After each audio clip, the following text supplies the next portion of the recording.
You're listening to the Bleav in Giants podcast with Giants legend Carl Banks and broadcaster Bob Papa. Welcome to another edition of Bleav in Giants. Bob Papa, two-time Super Bowl champion Carl Banks. Giants were in a bad way on Sunday in Dallas. I want to apologize ahead of time to everybody. I got this allergy attack all of a sudden, and for some reason my right eye is like ridiculously irritated. I was going to put sunglasses on, but I felt that'd be rude. Carl, we've had a chance to digest it, roll it around in our tumbler. They got injuries on defense, and man, what a mess that thing turned out to be. Yeah, Bob, it was embarrassing loss to say the least. Injuries, are what they are in this league. But I just think this was by far the most embarrassing performance that I've seen.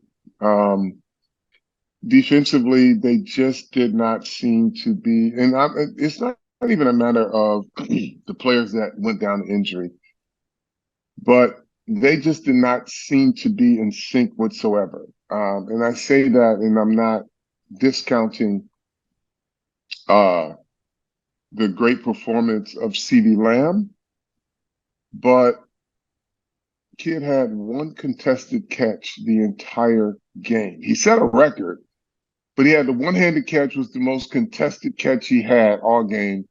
The rest, it seems like all the between him and Brandon Cooks, they were running wide open.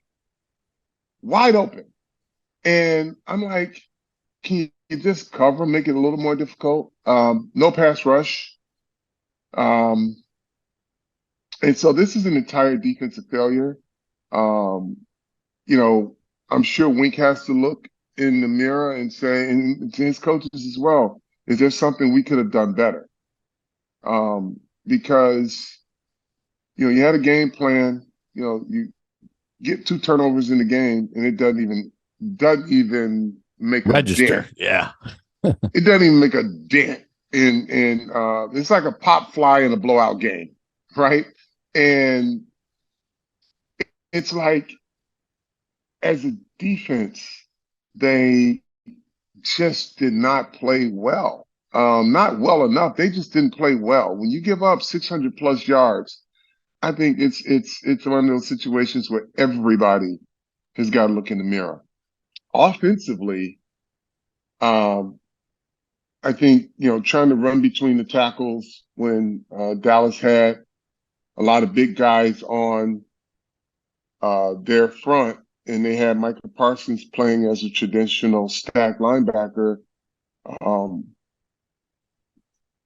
probably wasn't a good idea. I think when they got to their outside runs, and that's when things started to open up for the offense. But it's this was just a colossal failure. A third-string quarterback.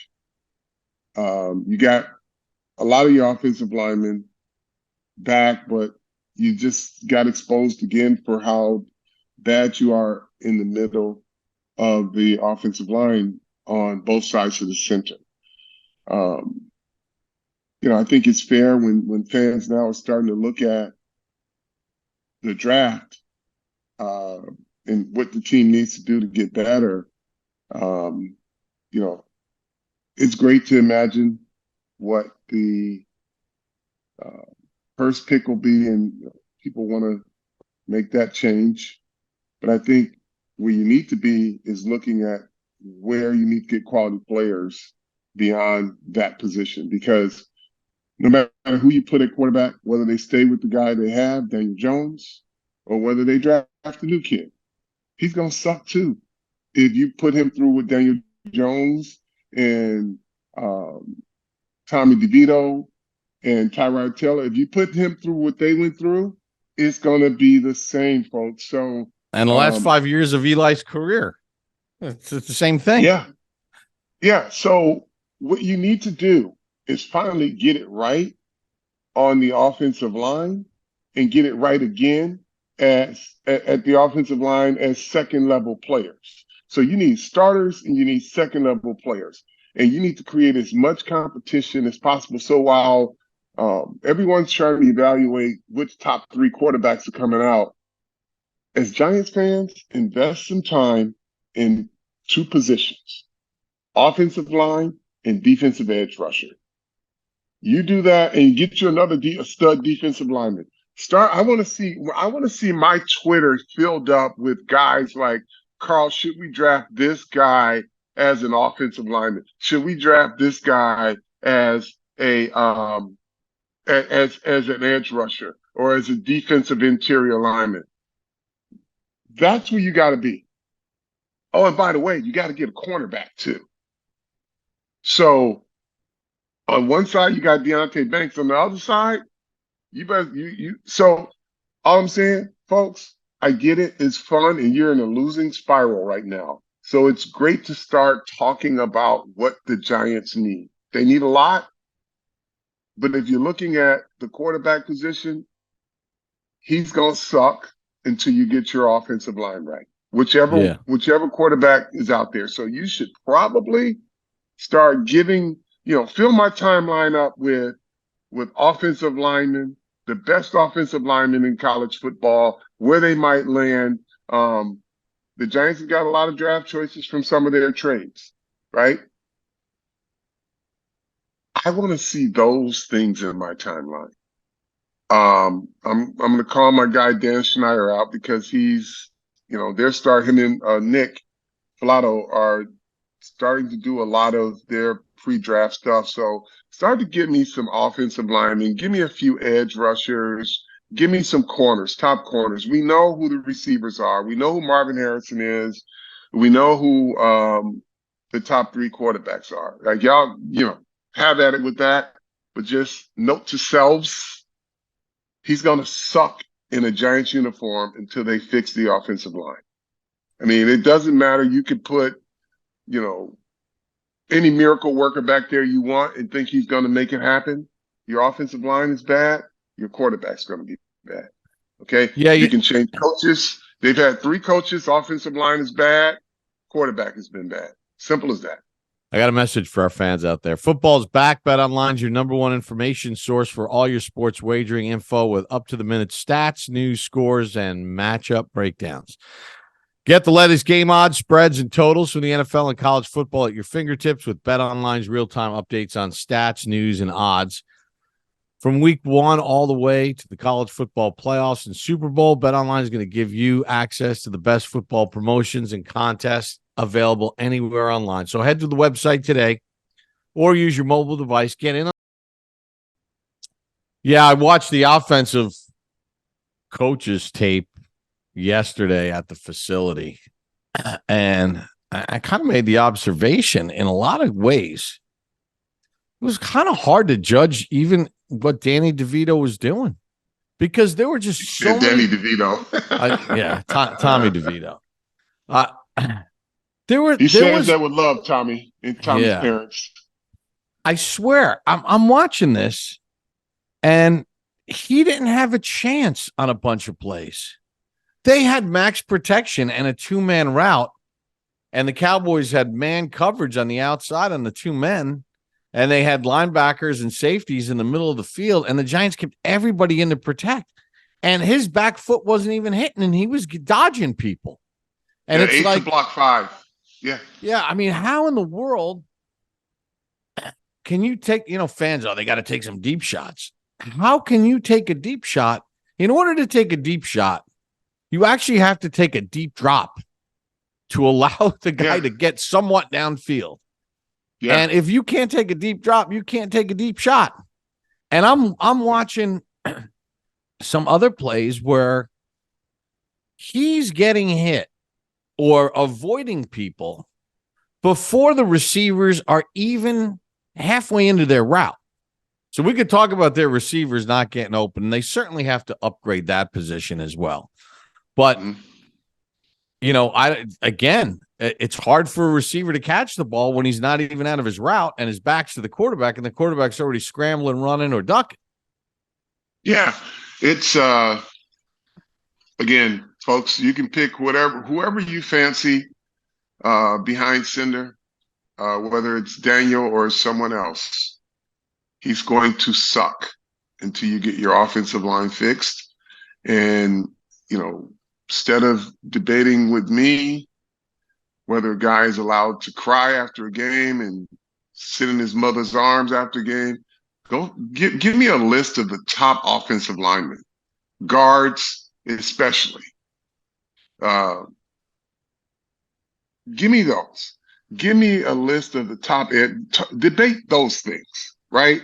I want to know who the edge rusher who's going to help. Who's the stud interior lineman who's going to help the Giants. Don't give me, well, he'll be a value pick. And the value picks in the draft for the Giants are not what they need. They need guys who you can say he's projected to be good, he will be good. Don't give me like, oh, we found him in the 6th round. Yep, great. Where was Matt Peart drafted? 3rd round. Okay. So give me some guys that can actually play, right? And give me a lot of them, because this Dallas game, kind of highlighted, when you lose a key player or two, it just gets worse for you. But it's also, it just shows you that your depth is just depth. And it's basically special teams players. You've got to get better depth at every position. With Adoree Jackson out, Cordell Flott's in there and there's nothing behind him, right? You just got special teams players. Yeah, it's time. Like, look forward. It's spiraling. I don't think that this team or these players will give up on their season. I think these coaches have to continue to do a better job of getting these guys ready and, just assessing the talent level of what's being put on the field. Especially, on the defensive side, I think Wink has to now look and see, okay, this is my personnel grouping. Got to rein it in. Play man with this. Got to rein it in. It's not even about a matter of reining it in. It's what's available at what time, right? So you go into the game with one idea, and you get a lot of injuries, so you just can't run the same stuff. No, you gotta tailor it now. But I think Wink. I would never say rein it in, Wink, because he's just too good of a coach. He's an aggressive coach is what you need. But I think in-game adjustments, just based on what we saw, we're missing. Like 600 yards. And you're not – like there's one play with CeeDee Lamb where he runs through your entire defensive backfield, starting with linebackers, nickelback, safety. They all just played tag with him.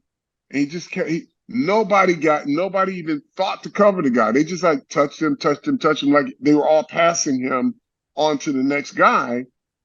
And he just runs right through you and catches the football.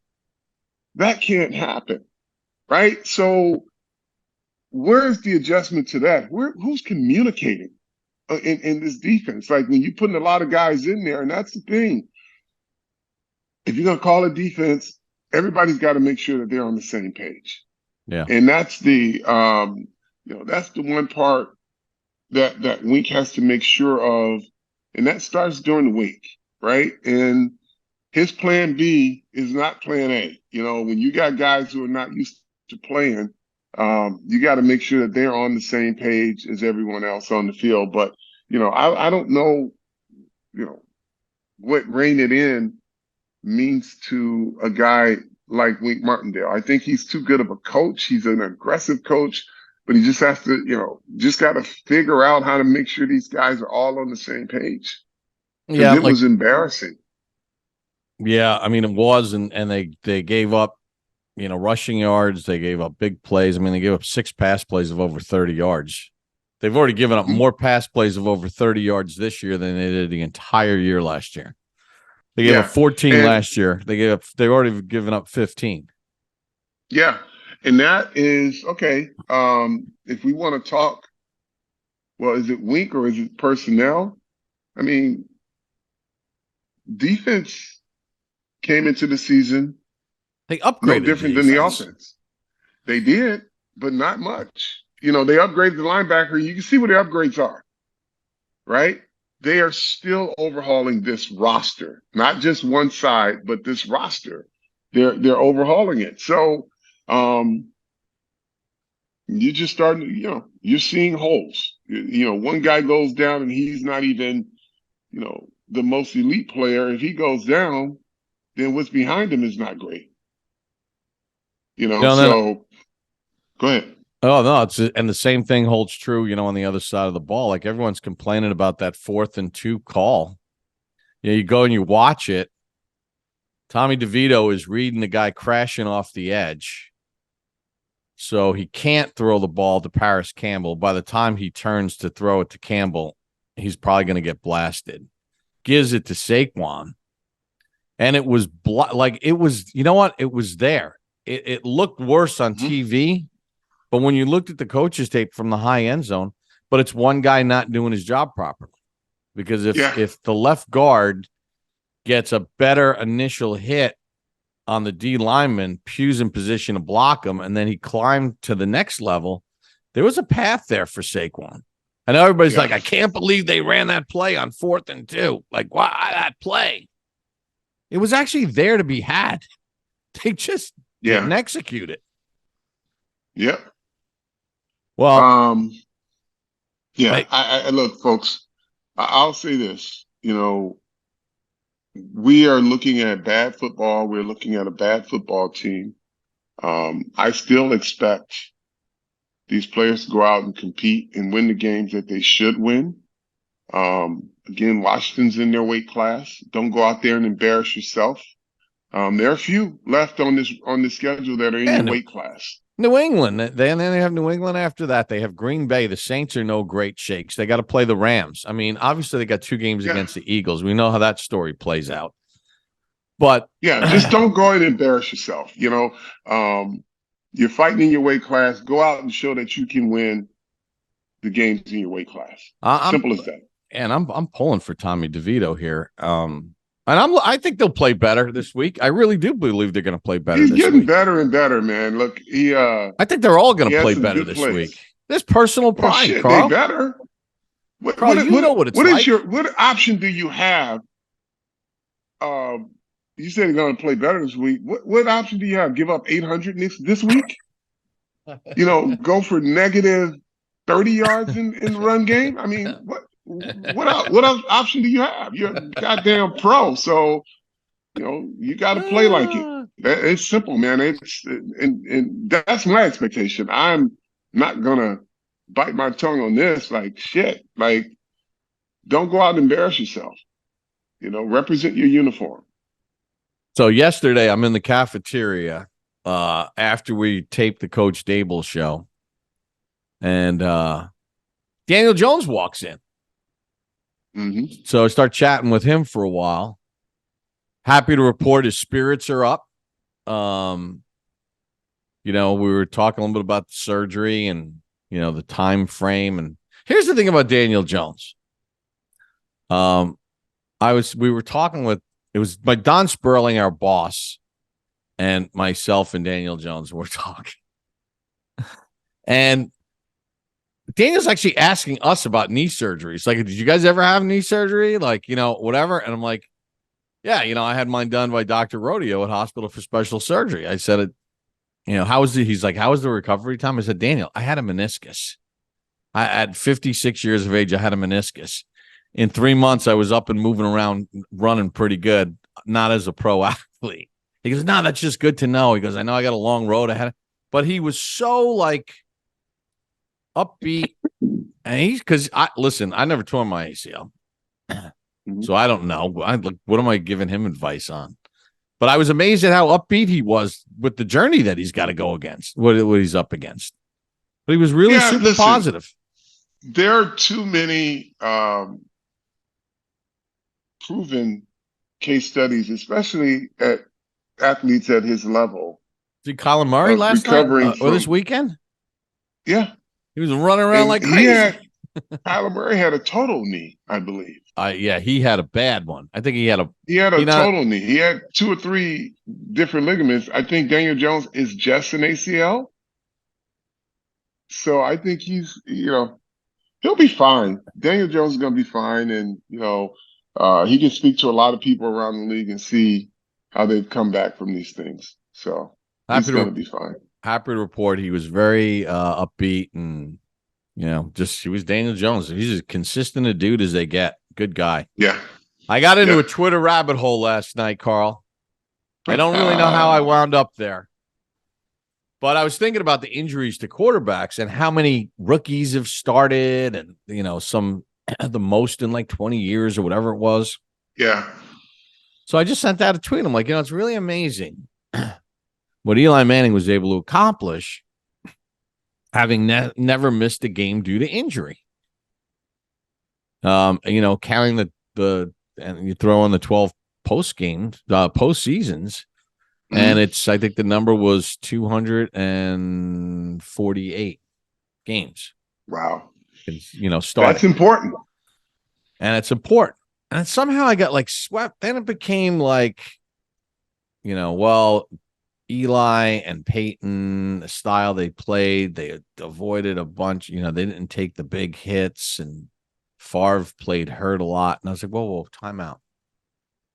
Eli played hurt a lot too. Like with the collarbone in 2007 or the plantar fasciitis or probably a million other things. And Eli had told me the story. He's like, I didn't want to miss a game because of my offensive lineman, because I would see what those guys are doing training camp 2-a-days and all this other stuff. And he said, I owed it to my offensive line who were banging heads from the first day of training camp in 2-a-days and grinding every day in practice, and the rest of my team to do everything I could to be in the training room round the clock if I had to try to get ready to play a game and be there for my teammates. That was his motivation. Well, and here's the thing. When people say that, they played a different style. Here's the thing, folks. Whose fault is that? Right? You've got more quarterbacks missing games in this league, and the most important position on the field is the quarterback position. So if they're missing games, then you basically are refiguring your offense for every game these kids are out. And the rules are set up to be more protective of quarterbacks. But once the quarterback is out of the pocket, he's not protected. Or if you got a shitty offensive line, they're not protected. But healthy quarterbacks are the key to success in this league. Simple as that. You can't treat a quarterback missing 2 or 3 games like you can any other position. Right. You're scrambling because his backup, the guy who's the starter is the elite on your team. His backup is not. If his backup was any fucking good, he'd be a starter on another team. Simple as that. And so when you lose a guy for 3 or 4 games, it sets you back.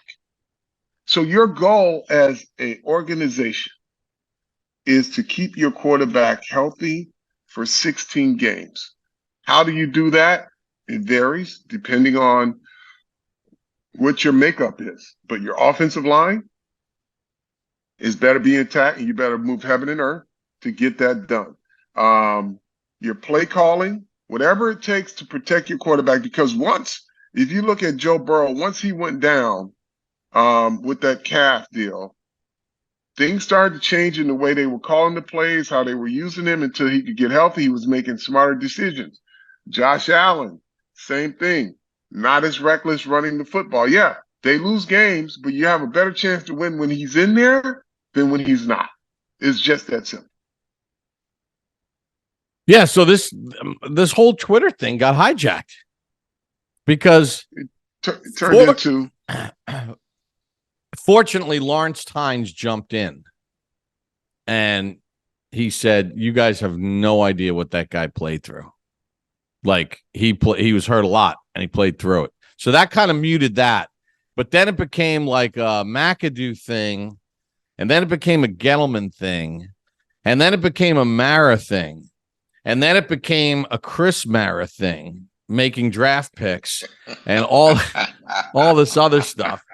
And I'm down this rabbit hole, and I'm like, and then there was then I think Ralph Vacchiano or someone had a story out there that, hey, despite the fact that the Giants might have a high draft pick, they might not take a quarterback, And then it became Mara's going to force them to keep Daniel Jones because Daniel Jones is a lot like Eli, and we saw what he did with Eli, and we saw how they would only hire people that were agreed to keep Eli Manning. I'm like, what the? This all started as an Eli Manning appreciation post for not missing the game due to injury. Right. And somehow it got into Chris Mara, Tim McDonald, John Mara, and them making draft picks over the GM's head. And I'm like, what the? You guys are nuts. Well, first of all, it doesn't happen that way. But secondly, listen, there is a percentage of the fan base that it doesn't matter what you tell them on the chats that they're on, these public chats, these forums, you can't convince them of what reality is. They are 1,000% certain that that's the way the thing goes. If they only knew some of the conversations we had. Yeah. And big shout out to Big Blue Interactive. I haven't been on there in a while, but that's one of the forums where a lot of things get floated out there, and people go back and forth on that. Now they have Twitter Spaces for that now, but Big Blue Interactive, shout out, because they used to host a lot of that. Oh my God, it still lives there. It's still lives. I mean, it's unbelievable. Anyway, I had to stop. I had to put the phone down. I had to stop because it's just people are not. They're gonna then immediately nail you and say, "Well, you're on the payroll for the family." And you're a Mara mouthpiece. You are a Mara mouthpiece. If people only knew some of the conversations that you and I have had with John about the football team. So I got to stop. I'm off that. I'm not getting into it anymore. Fans are going to believe what they want to Bleav. If you want to watch this podcast and join us, we're going to try to give you some education. As best we can. We talk to the head coach every week intimately, not just interview him or around the building, all that other stuff. We're just trying to give you, and we're not privy to a lot of stuff either. Like Joe Shane's not going to ask us what we think of who was ever in the draft. But we do talk to them, and we try to share whatever we can with our audience. So take it, leave it, whatever. I think, things we have stuff that we love sharing with you guys that we're able to share with you, and we want to be informative, right? And if you want to follow up with some of this, obviously we're here on Twitter, but we don't necessarily. I'll engage every once in a while because I have fun and I get bored every once in a while. But let me ask you a question, Bob. I need to put this to rest. You've been, since our kids have been young, you've been a sports parent. Mm-hmm. At any point at a game, whether it's your kids or somebody else's, after a tough loss, have you ever seen a kid run into his parents' arms? Yeah. Oh, damn. So it's not unique. I've been obviously our kids are similar in age, but as a sports parent, you would think that the outside world would understand the emotion that goes into sports. I don't give a fuck. Listen to me, folks. I don't give a fuck if a kid paints his nails at this point, because that's a whole nother situation. And if he can ball his ass off, nobody else will care. But don't come at a kid if he had a tough loss and he goes and he cries. That game was over with, right? He didn't cry in his mama's arm after he threw an interception. He wasn't looking in the stands. after he made a bad play. Stop with the bullshit, because if you had a kid who was feeling a certain way after a game, you'd hug him too. So you fucking phony ass people talking about what you wouldn't do, and he needs to keep that in the locker room. No, emotion is emotion, and I'm pretty emotional about this because I've had kids, other people's kids, my kids, after a tough loss. If you want to cry in my arms, come on. Don't that and I'm as tough as they come, and I've had my share of cries after games too. But don't try to legislate a kid's emotion. They're fucking kids. It's right? jealousy, Carl. Whether he's 21 or not, the camera just happens to be on him. But go to any local high school, any local elementary, even a small college. After a tough loss, you'll see that more often than not. And sports parents know, and they identify with this. I know they do. But you other macho, non-kid having, coaching, playing, or if maybe you are that parent who kicks his kid back onto the field, get the fuck on the field. You're not supposed to cry. Is that what you do? I'm sorry, folks. I had to let that Yeah, out. I'm glad you got that off your chest. And you know what, Carl? It's tough as a sports parent because I feel for these kids, man. The reason why he got slammed for that, this is my take on it. The reason why he's getting ripped for that is pure jealousy.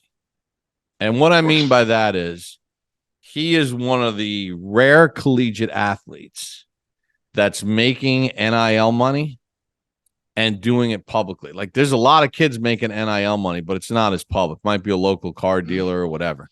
He's on national TV commercials. Yeah. And there is just some people that resent it. And because he's out there front and center, they're looking for anything and everything to try to tear this kid down. Yeah. I mean, you're 100% right. I've seen a lot of college events, NCAA tournament, basketball, whatever. Someone loses a kid's crying. All right, like fine. We're not robots. The world's not filled with robots. Right. Oh, and well, he shouldn't paint his nail. Well, Dennis Rodman painted his nails 30 fucking years ago, and I don't think anybody. If we want to talk about Boomer, okay, Boomer. That generation, my generation, nobody gave a fuck whether Dennis Rodman painted his nails. He got 18 rebounds a game and whatever else. And that's Rick Mahorn, Isaiah, Kelly Tripucka, any of them. Ask Michael Jordan, did he give a fuck whether Dennis Rodman painted his nails or not? No. Okay, so stop it. And and look in locker rooms now. All of these, folks who think they can legislate how a kid. Look in the NFL locker rooms now. There's some painted nails in those locker rooms, and nobody's thinking anything of it. Hey, listen, Eric, when I go in the morning to go get my Dunkin' Donuts, I'm not doing an ad for Dunkin'. But there's young people in there that are working. And the one guy that works the drive-through, every 2 days, he's got a different nail combination of nail. Like, listen, we're a little bit older, and it doesn't necessarily fit into, like, how we grew up. But just roll with the time. But it actually does. It actually does. So folks my age, folks our age, or folks a little younger than us, stop and look around and think back. Reflect back on all the shit that you saw or did. Like everybody, these kids with these tattoos, I don't know what to do. Well, fucking tattoos have been around since the 60s, the 50s, since ink was being able to put on people. So because it's mainstream, and human beings are not one monolith. They're not one style. Whether or not you're black, you're white, you're whatever you are, they don't all fit in one category. But you know what?